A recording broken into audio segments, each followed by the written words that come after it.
बिस्मिल्लाहिर्रहमानिर्रहीम। तो दोस्तों, आज जो नुस्खा जात हम बता रहे हैं, ये सिरहा यानी मिर्गी, ये बच्चों में भी होती है और बड़ों में भी होती है।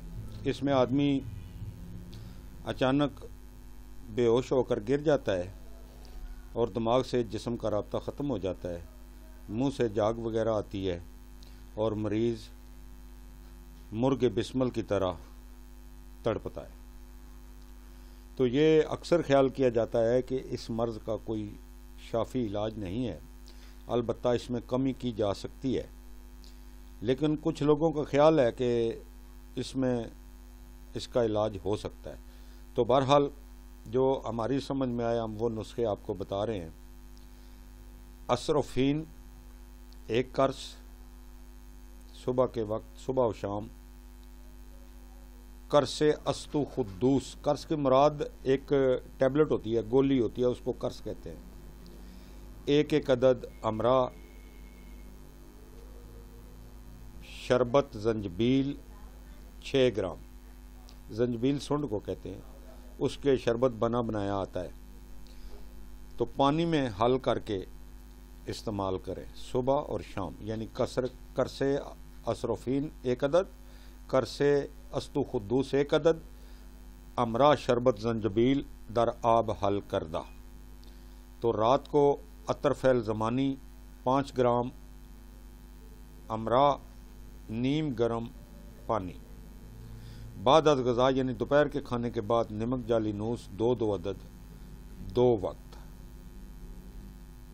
ये दोस्तों नुस्खा है, इसके इस्तेमाल करने से मिर्गी में बहुत ही कमी वाक़या हो जाती है और आहिस्ता आहिस्ता ठीक हो जाती है। तो इसी मार्ग में दूसरा नुस्खा, सुबह के वक़्त अक्सीर शफा 1 कर्स यानी 1 गोली, अमरा शरबत नाख्वा 3 ग्राम, नाख्वा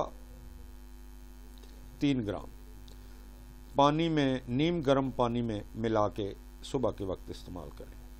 और दोपहर को करसे औद सलीब 2 अदद अमरा आब ताज़ा। और रात को अतर फैल ज़मानी 5 ग्राम अमरा आब नीम गरम।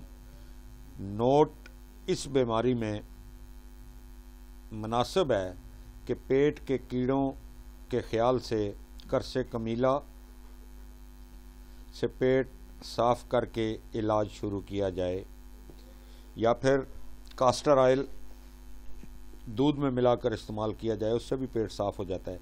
फिर इसकी ये दवाई खाई जाए तो इंशाअल्लाह नताइज बहुत ही अच्छे आएंगे। तो दोस्तों, इसके मुतल्लक, मिर्गी के मुतल्लक हमने आपको बताया है, ये नुस्खा जात इस्तेमाल करें। दोस्तों, टोटकों टूणों से बीमारियों का इलाज नहीं होता जब तक बाकायदा ओदियात इस्तेमाल ना की जाएं। तो इन ओदियात का इस्तेमाल कम से कम, ये जो नुस्खा जात मैंने बताए हैं, 1 माह से लेकर 3 माह तक है।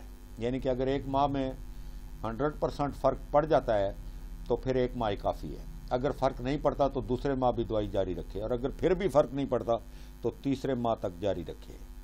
इंशाअल्लाह ताला उसकी मिर्गी में बहुत ही ज़्यादा नुमायाँ कमी महसूस करेगा और ठीक होगी। दोस्तों, हमने ये इस बीमारी के मुतल्लक जो भी मालूमात थी वो आपके साथ शेयर कर दी हैं। आप हमारा चैनल सब्सक्राइब करें और अपने व्यू कमेंट में दें, और इस वीडियो को दूसरे लोगों तक भी शेयर करें ताकि शायद किसी का भला हो जाए।